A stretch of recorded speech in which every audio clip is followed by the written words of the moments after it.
Hello, welcome back to my channel. The reaction stuff that I did quite well, better than most of the other stuff that I do, but I find it, particularly with the paranormal stuff, I find it really difficult to suspend my disbelief when it's a video. So I just end up being a little critic. I just end up critiquing everything. So I thought today I would try and react to Reddit stories instead. I'm on r/ghost stories, and it says that it is a subreddit for those who have had real paranormal experiences. So we're going to read some real paranormal experiences today. I hope you enjoy. Okay, story 1 from 9 hours ago. I clearly clicked on most recent instead of highly rated, but I don't know how to use Reddit very well, so this is what we're going to do. You might know it as new to Reddit, create your account. I don't have a Reddit account. Here's to hoping that none of these stories are too, 18 plus, or I simply won't be able to read them because I can't get in. I journaled my paranormal experience as it happened. For the first time in a long time, I was scared. All this happened less than 2 hours ago. Paranormal encounters literally never scare me. I grew up with it, so I'm used to it. So it's very out of character for me to be afraid. Lights have been flickering all day. Lots of random noises and banging, more overall activity than usual, seeing more things than usual today. Everything further happened between 3 and 3:30 in the morning.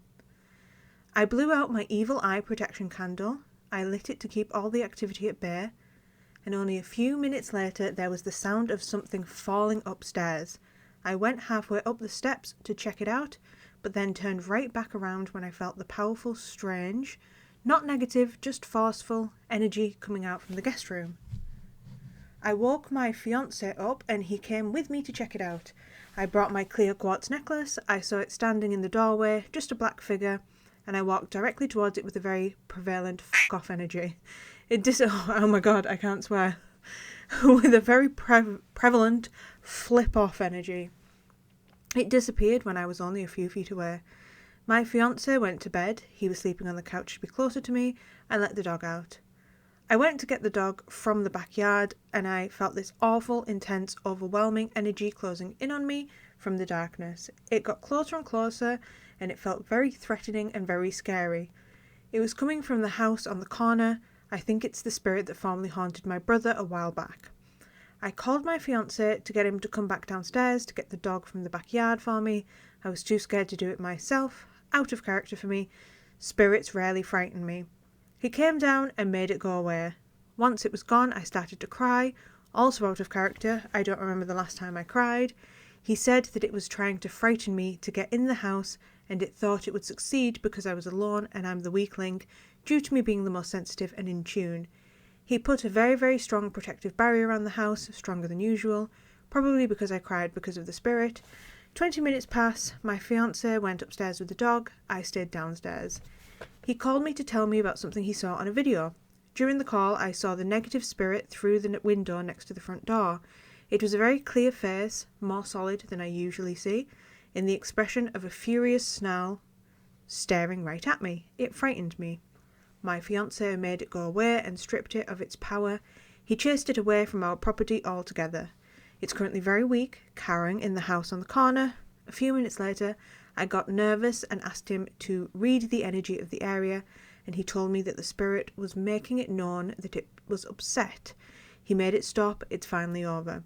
We pieced a lot of things together when it was finally over. The spirits of our house have been trying to warn us all day about this other spirit's plan. I figured out what the spirit in the guest room was trying to do. It was one of our male house spirits very forcefully trying to tell me about the malevolent plan of a negative spirit. We didn't think anything of the activity all day, so he took dramatic measures that it would be very off limits. That must have been Matthew, one of my most active and protective spirits, a spirit guide of mine. This makes sense because that happened right before everything else went down. Everything is okay now, it's all over. Okay, cool story. I'll say first of all, just in case anybody wonders about my opinions and stuff, I'm not a skeptic of the paranormal at all. I'm a very, very firm believer in the paranormal.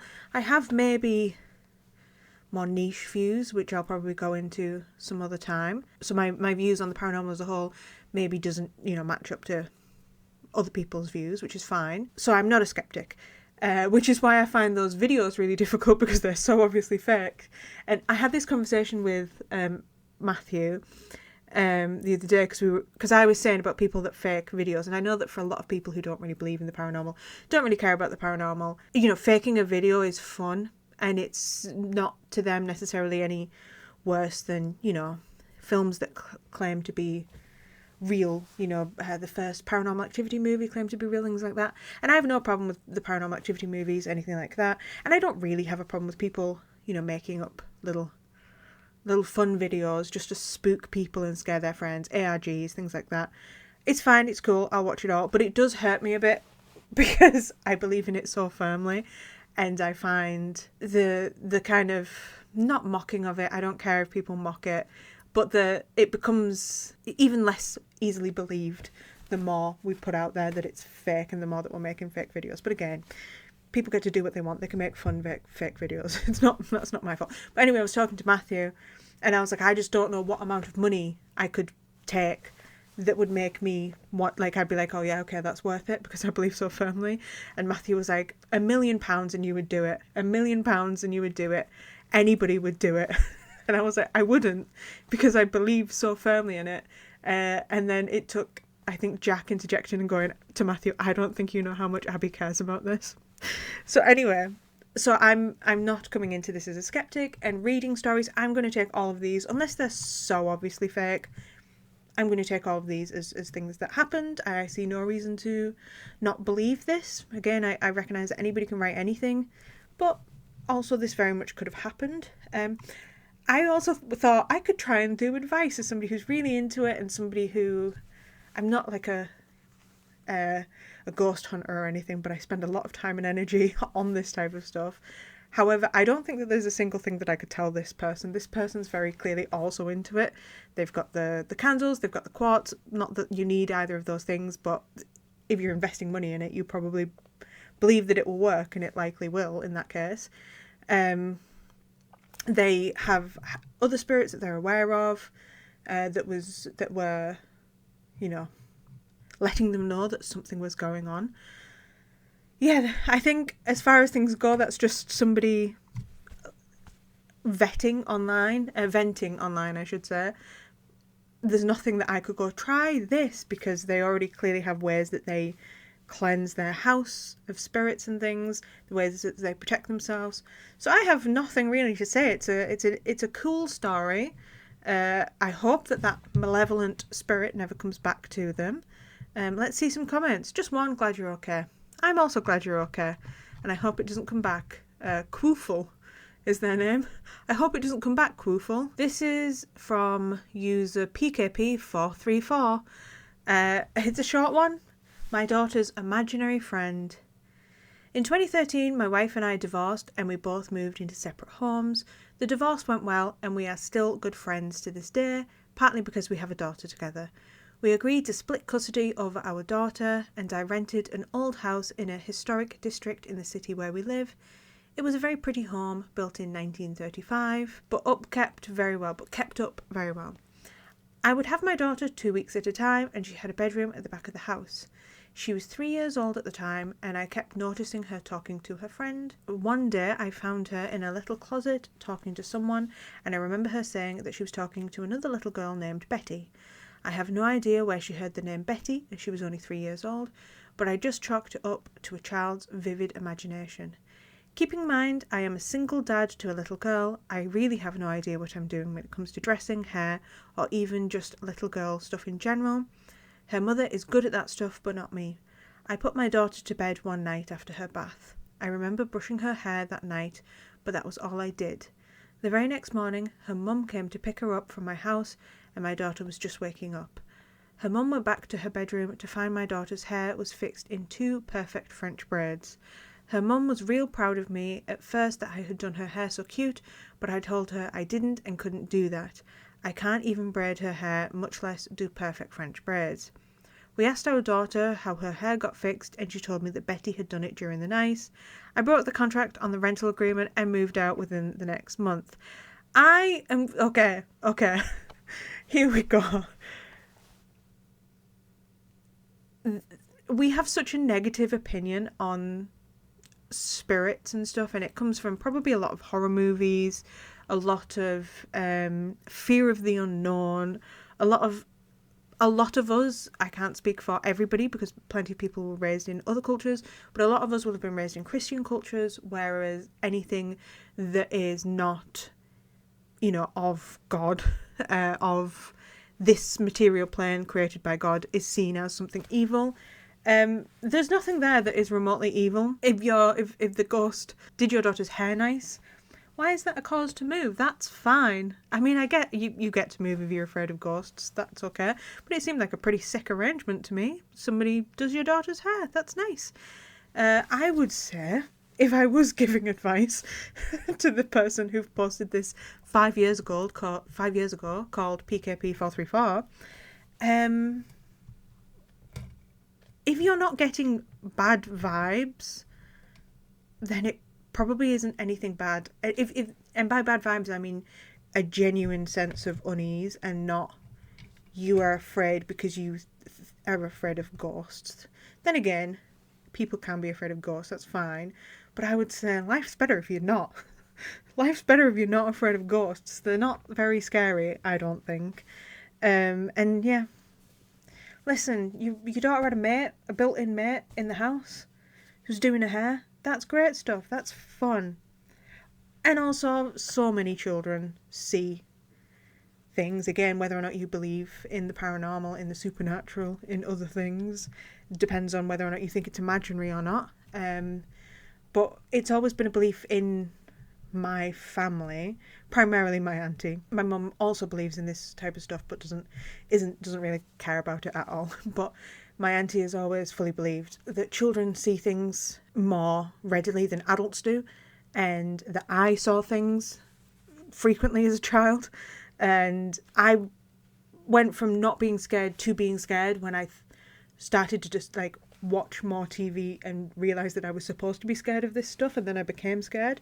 But prior to that, as a little girl, before I kind of watched anything remotely horror adjacent, I wasn't scared of anything like that, and my auntie wasn't scared, and my mum wasn't scared, and they both of them will say, if you ask them, that I was speaking to things that weren't there, and that I was talking to not imaginary friends in their eyes, but ghosts, spirits. And none of us were afraid of it. It wasn't anything bad. It's fine. Look at me, I've turned out great. Look at my series of haunted looking things over there. That's normal. That's what you get when you have a child that spoke to ghosts. All this shit over here. Hey, it's fine. I do also have an upside down cross on my wall. My mum doesn't like that. My mum does not like my upside down cross. It has Black Phillip from the movie The Witch carved into it. I can't think why my mum doesn't like that. Okay, a bit of a longer one. This is from narrow_designer4653. And it is, my friend claims she can see ghosts. Never believed her until now. She's my longest and oldest friend since the 5th grade, and has always claimed she's a psychic medium who can see and talk to ghosts. Everywhere she went, she said she could see them. Sometimes they're just shadows, sometimes just a presence, sometimes a full-blown apparition. The one I remember most was a ghost named Jim or something, who was an old man who she would see in her closet, not malevolent or anything. To me, that was creepy as hell, but she always seemed unfazed. As a kid, I believed it, but then grew out of it and assumed she did too. Assume nothing, bitch.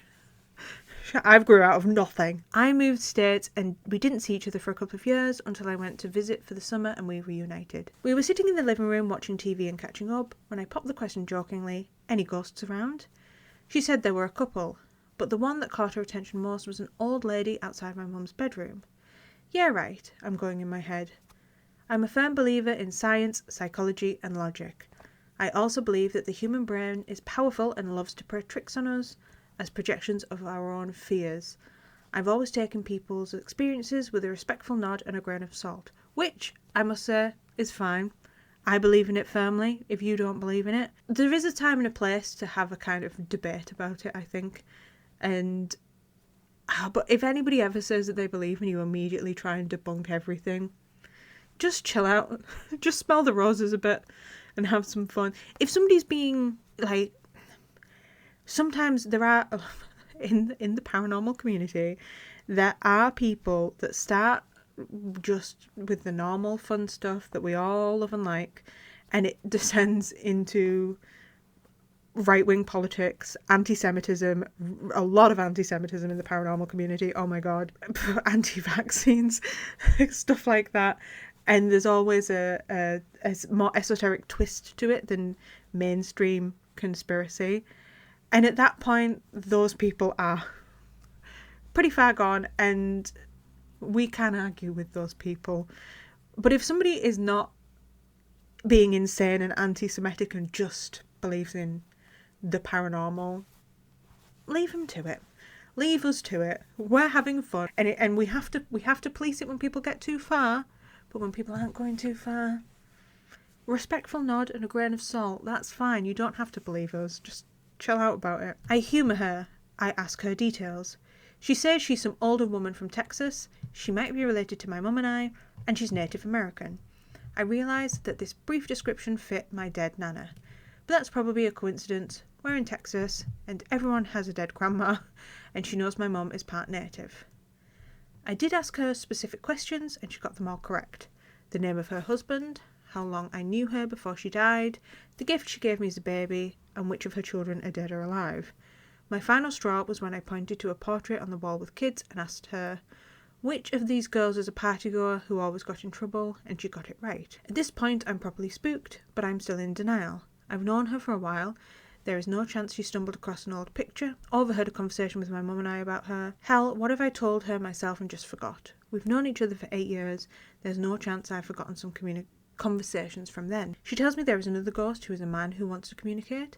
I ask him a variety of questions, pushing aside my slight unease as I'm thoroughly entertained by this whole ordeal. Either she's lying and really committed and I want to see how far I can push her, or she's telling the truth and we're actually talking to a ghost. I'm asking questions like how old was he when he died? How did he die? What did he do when he was alive? I even jokingly asked what his type was and if he was single. We stopped talking for a bit and are messing around on our phones in silence, looking down and not into each other's peripheral vision. I suddenly get this inexplicable chill on the right side of my neck, which I ignore, chalking it up to some breeze or mental thing. It was so minuscule and obsolete to me, I had no reaction or even looked up from my phone. I will say it felt different from the usual chill. It was almost concentrated, like something icy pressed against me. Then she looks up at me and verbatim says, I just got an image in my mind of him touching your neck. She mimics the motion. It's in the same side and spot right beneath my jaw, and my heart sank to my arsehole. The sheer coincidence of the placement, the action, and the previous shit before this, I was genuinely so freaked out. And while it's not as major or scary as other people's stories, it is enough for me to question my beliefs. I'm still kind of a skeptic. I chalk most things up to just being figments of our imagination, but I take people's stories more seriously now. A lot of people who fake being mediums and psychics usually do it for attention or money, but my friend gets nothing from it. In fact, she has a very much annoyed, just ignore it attitude. This is what makes me think.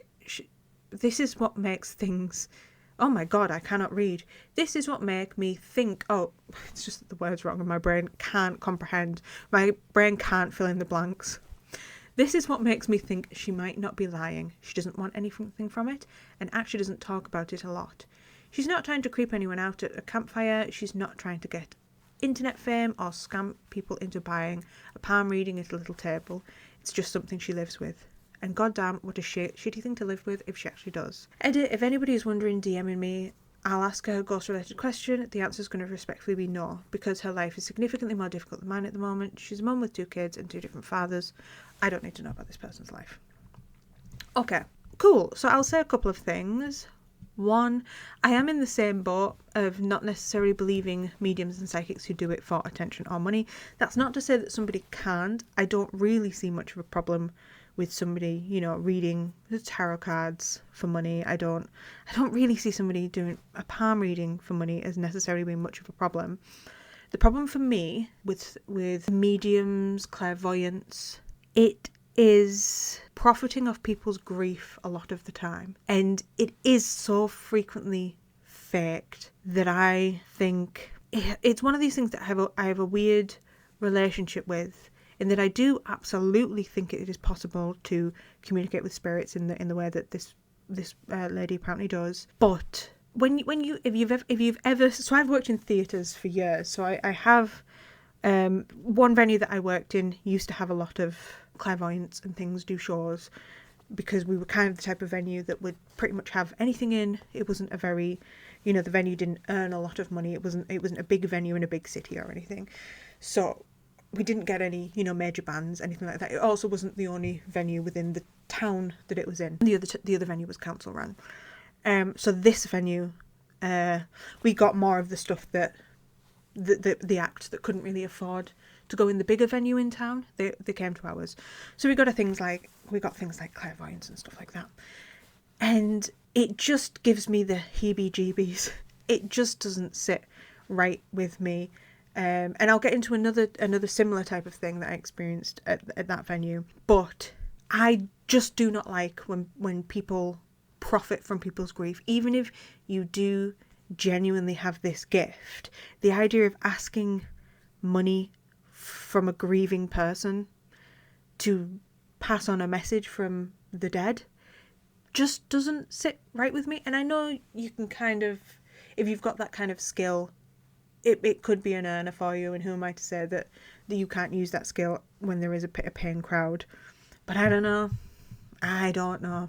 It just doesn't sit right with me. I think that grief isn't something that you fuck around with like that. But yeah, a bit of tarot reading, a bit of palm reading, I don't have a problem with that. Another thing I will say though, which is really important to me, if you are a clairvoyant and a ghost gives you a message for somebody, I think it's very fair to say to that ghost, hey, I'm not going to do that. For the simple reason that do not message somebody or go up to somebody in the street and be like, this person has a message for you. Maybe they will react really well to it, but maybe they won't. And if you have an Instagram account, there is a plague of people pretending to be famous people in the paranormal field, messaging people and saying that, like, I have a message for you from the dead, from the gods, from whatever. So if you get a message like that from somebody, even if it looks like they're somebody famous in the paranormal field, do not accept that message. It is a scam. It's always a scam. The other thing I'll say, not related to clairvoyance or anything along those lines, but at the theatre that I worked in, it did appear to be somewhat haunted. I'd experienced stuff there.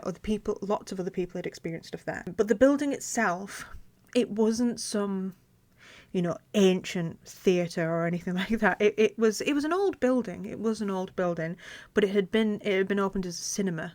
So it's not that old. It was a cinema early on in the cinema days, but it wasn't, hundreds of years ago. And so we had ghost hunters there. And that night, I worked that night, we did genuinely experience some stuff, which was so fucking cool. So I'm not ragging on the ghost hunters themselves, but there was a point where people were doing a Ouija board in the like dining area. And they were getting messages from this ballerina who died, this little ballerina lass, and she died, and blah, blah, blah, blah. And there was an evil presence in the kitchen and all this. And again, I was sat there with the full knowledge that we're not allowed to tell the customers that have came to this. Sorry, there was a little cut there. We weren't allowed to tell any of the attendees of this night if anything that had happened to us as staff, because they were supposed to go in with like a fresh mind, not coloured by any of our experiences, which is absolutely fine. And there was one thing that people genuinely seemed to see that matched up with what people who worked there had seen. But people were doing this Ouija board about this little girl that died. And I was sat there with the full knowledge that this place hadn't been a theatre that long. I think it opened up as a theatre in 2013. Like, there was no ballerina that died in that building. Nobody had ever died in that building. And there wasn't a theatre close by. There was another theatre in the town, but it was on the other side, as to where the ghosts could have like hopped over. So it was just people being in a theatre, putting their presumptions on what they would find, thinking that it was like a theatre from, because it was very Art Deco, so it looked older than the theatre itself actually was. The cinema was probably Art Deco themed, but it had been redone since then. But people were in there like, it's an Art Deco, it's a theatre. It must have been a theatre back in the day. It weren't a theatre back in the day. And I remember sitting there like, why does it always have to be so grim?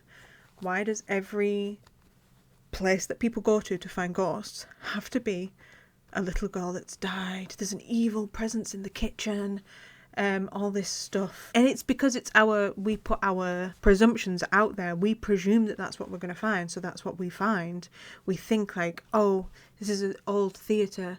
There must be like, you know, a creepy little girl ghost in here, a little girl ballerina ghost in here. There wasn't a creepy little girl ballerina ghost in there. So that's what I mean, the kind of, and not that I'm saying that those individual, that ghost hunting company was just, you know, doing that for profit, like deceiving people for profit. I don't think that. I think that the customers that attended came in with an idea of what they were going to find, and they found it. But in terms of the things that did cross over, there was a funny one that was in the changing rooms for the actors, which had never been there. Like it was a rebuild in the time of the people that were running it when I was there, worked there. Like, so within the past, when I was there, probably like the past, I'm going to say 5 years. It might have been a bit longer than that, but I don't think it was as long ago as a decade that these changing rooms got built. So they were a new part of the building, which is, again, I'm saying that to say there was no ye old ghosts dead in that, in the changing rooms. And sometimes people would see when they look in the mirrors, a man in like a, you know, like a Groucho mask, like fake glasses and a fake moustache. People would see that in the mirror, and staff would see it, actors would see it, which again, it's actors. It's not out of the realm of possibility. And you know, with pantomime being a huge thing in the UK, there could be a Groucho mask whacked in a pantomime, easy. So it was just so funny to me that somehow the changing rooms had manifested this just funny spirit. Nobody who had ever died in that place, because it wasn't a place that had existed long enough for anybody to have died in. It just was a manifestation of theatre, I think. And people would see it, and people saw that on the night of the ghost hunting, which was so funny. Me and the other staff members who were there just lost it, because we just thought it was so funny. That night we saw like a full shadow figure in the basement, and I saw it first. And the reaction of people was obviously fear, and then there was me, like this enthused, like, oh my god, there's a fucking shadow over there. So I was living my best life, and the shadow figure, to be clear, I remember looking at it from a skeptical angle, even though I'd just seen it, and there was no way that shadow figure could have been faked by a member of the team of ghost hunters. And us as staff weren't faking stuff like that, because everybody who was working that night were working because we wanted to find ghosts ourselves. We weren't working to like trick anybody. Anyway, that's just to say all that from this, just to say, hey, don't scam people if you can. People who can genuinely speak to spirits, I don't think would scam people. But don't scam people by pretending that you can, because it's really important to me that we take paranormal research seriously. Okay, just a nice, simple one. Haunted end table. Ever since bringing this table into my house, poltergeist activity has been happening every night and even in the day. Stuff being knocked over, noises, 9 days straight now. Time for this thing to go. I'm serious. Give it to me. Give it to me, please. Gimme. I want the haunted end table. I desire to own the haunted end table. It's a nice end table as well. I have nowhere to put it. I'll just put it slap bang in the centre of the room. Again, if I was giving advice on something that you think might be haunted, I think it's all probably stuff that you could Google pretty easily. I do think if you genuinely believe that something is haunted and that you are concerned about it, getting rid of it is your best option. I will say, from a consumer point of view, however, if somebody is selling something that they say is really haunted, it is not haunted. That item is not haunted. If somebody has something and they believe that it is haunting them and they believe that it is distressing them, they're not going to sell that. They're not going to keep it in their house to sell it. They're going to, if they know of somebody that they can give it away to, who would me, they will give it to that person, or they're just going to throw it in the bin. They're just going to take it to the tip. They're just going to fly tip it. They're going to get rid of that thing. I know an end table. I don't know about the rule. This looks like it was in America. I don't know the rules of getting rid of stuff in America. In the UK, it can be a bit of an ordeal to get rid of furniture. I will give people that benefit of the doubt, because you have to either pay for the council to come get it, or you have to find a way to take it to the tip. But so yeah, okay, a piece of furniture, I'll pay $20 for that. I'll pay $20 for that any day of the week. But when it comes to like buying things online, it's not haunted. Those dolls on eBay are not haunted. I'm so sorry to tell you that. I'm so sorry. And I wish that they were. I love it. I bought one. Let me go get Colin the Haunted Frog. 1 second. Why is the May the 4th? Oh my god, green screen. Oh my god, I didn't even know that this had a green screen ability. Oh my god. Oh my god, look at me. Look at me with my green screen. Well, anyway, this is Colin the Haunted Frog. He does not have May the 4th be with you written in him. I bought him from eBay, I will say. I did know as I was going into eBay and looking for haunted dolls, because I love reading the descriptions. If you want some fun, just go on eBay and read the descriptions of haunted dolls. They are so funny. They give those dolls full personalities. They give them full personalities. They put like negative spirit or positive spirit. And I remember there was one, it was like, this will bring spiders into your home. It's just so funny. And then at the end, they always have to put like, this is just a toy, because eBay does not let you sell metaphysical items. So even though you're selling a doll, you have the metaphysical properties of this doll of it being haunted, and you're not allowed to do that on eBay. So anyway, I was scrolling through and I found that they had this little guy called Colin. He's haunted by an old man called Colin. I can say not a single thing has happened because of Colin. Colin has caused no hauntings in my house, but he's Colin the Haunted Frog and I love him. I've also brought, so you will be seeing more of this little guy later. I have a project, release date uncertain, but I have a project upcoming related to the paranormal that will feature Little Lance, but this is Little Lance. I got him from a charity shop and he was not advertised as being haunted. This is Little Lance, my little haunted clown boy. I love him. He's my favourite. So I'm going to look at Colin's. Not Colin, sorry, this one's Lance. Look at Lance. Look at how cute he is. His little bow tie, his little legs, his little hat. Oh my god, I love Lance. That's my baby boy. That's my son. Do not speak ill of my son. Anyway, yeah. Nobody is selling haunted stuff. Nobody. If it's frightening them, they're getting rid of it. Snap. They're not hanging around for you to buy it from ebay.com.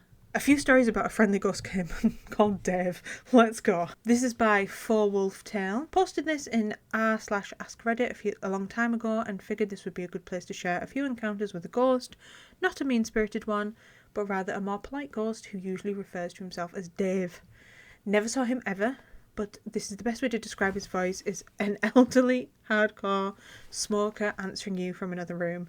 His voice is always muffled, but rough and coarse. Here are a few stories with Dave, edited for some clarification. The first time I ever actually heard Dave was when I was 9. I was in the living room reading a Batman comic book. I heard Dave asking if Batman, why can't I say Batman? Asking me if Batman was fighting the Joker. I mindlessly just answered, yeah, you can read this after I am done. Took my young brain a minute to realise that there was no one else in the house with me to ask me that at the time. My mum once told me that she was taking laundry to her room when she suddenly bumped into something very large and invisible, making her fall backwards with the laundry. She then heard Dave exclaim, "Oh, I'm so sorry, are you okay?" My mum saw no one, but she felt like someone was helping her get up, as well as pointing out where all the fallen clothing went. I love Dave. In my lifetime, we had about 7 cats who have lived with us. Every now and then, I will see one of them rolling over and enjoying someone petting them. Never could get it on camera. In high school, I got a few friends to bring out a Ouija board to my house in the hopes to talk to Dave. Dave clearly speaks in English. He clearly speaks in full English. Why do you need the Ouija board? Why do you need that Ouija board? He's just chatting. He's just talking to people. Before we could even begin, the little triangle thing that comes with the board vanished without a trace. All my words are leaving me today because now I can't remember the name of the triangle thing. What's the name of the triangle thing? I keep wanting to say pentagram, but that's not right. Polycule? That's not right either. It's a planchette. I had to do a Google. Am I okay? Why is it this camera turns on and I forget everything I've ever known? I spent all of my time thinking about the paranormal, reading the books, doing the stuff, and yet the second the camera's on, I don't know a single thing about it. I don't know anything about it. Anyway, what's Dave up to? Let's carry on. The little triangle thing that comes with the board vanished without trace. Me and my friends were confused until we heard Dave say in a rough voice, "No, this is not the time. There is someone outside that you do not want to invite in here." Me and my friends just sat in silence, then we put the board away, only taking it out to burn it a few months later during summer camp. Only once did I ask why Dave haunted our house. His response to this question was knocking on the walls, leading me to my bedroom door. I opened it, looked inside, and felt him push me into the room and close the door on me. He sent me to my room for asking such a personal question, never brought it up since. There hasn't been much activity of him since 2014, and my parents who still live there think he's moved on. He was a great ghost, and I do hope he's in a better place now. I love Dave. I'm a big fan of Dave. Dave's great. Me and Dave do have one thing that we're going to argue about though, and that's Ouija boards. This is going to be my last thing of the day, my last rant of the day. These little things over here, these little guys, that's just a piece of fucking cardboard. There's plenty of people I know in my life, and if you don't like them, you don't have to be around them. That is fine. We all have our foibles. We all have our things that we don't like. If they freak you out, you don't need them in the house. But I have had people say to me, like, you shouldn't have one in your house because it's inviting bad things in. It's a piece of fucking cardboard. It's not the printing on that. It looks alright from over there, and it kind of looks fine when I'm looking at it, but it isn't even printed that well. It isn't even a high quality Ouija board. I just bought it from a shop in Whitby. That isn't inviting any demons into my home. That is doing nothing. It's just sitting there chilling out. I've never personally successfully used a Ouija board ever. It's never worked for me. I'm not saying that that's the reason why that I don't think it does anything. I just think that it's a piece of cardboard that you can use to speak to something potentially. And it's not a portal to hell. Nothing's popping out of that and fucking getting me in my sleep. I actively am perfectly okay with supernatural things occurring in my house. And I bring things in, and I already didn't believe that Ouija boards were in any way, shape or form evil before I bought it. However, if it did, I still would buy it. I still would get it. I find that fun. But nothing happened. Nothing changed. And I knew it wouldn't change because it is simply just a thing with some letters on it and a yes and a no and some numbers. And it just kind of hangs out and it looks cool, and I would own 20 of them if I could, but I don't. It's the same with tarot. When people are like, oh, tarot is evil. Some fucking cards. Some cards with some pretty pictures on. That is all it is. You can use it as a device if you wish, which I do and I love and I enjoy. And I think it works for me and I believe in it fully. But when they're in their little box hanging out, they're just cards. It's me that makes the cards do something. It's me using them. If I never picked up those cards, they would sit in their box and do nothing ever. Because they're just cards. They don't come flying out of the box and give me readings that I don't wish to see. They just hang out. They just chill over there. As is my Ouija board. As is all of my other weird little things. My weird little guys I've got over there. As is Colin and Lance. They're not doing anything bad. They're just hanging out. That's my leaving message at the end of this video. You don't need to be afraid of everything. If you find things scary, that's fine. We all find things scary. I find things scary that I have no right to find scary. I find things scary that objectively aren't scary. So if you find them scary, I'm not being like, oh, you're stupid. You're not stupid. We're all frightened of things and we can't control our visceral reaction to things. However, what we can do is challenge the things that we're afraid of and go, am I actually afraid of this because logically I think it's something to be afraid of? Or am I afraid of that because society tells me to be afraid? This is a societal issue that we've got. That we believe that the Ouija boards are doing bad things when they are literally just hanging out being cardboard. They're literally just trees. You're saying that the trees are evil? Are you saying that our beautiful trees could produce something evil? If you think that, you are so... If you think that, get off my channel. The trees do not produce anything evil. Only we produce things that are evil, and that is not one of them. It's the guns that are bad. People own guns and think that my Ouija board is evil. Anyway, I think that's the end of the video before I go off the rails too much. Farewell.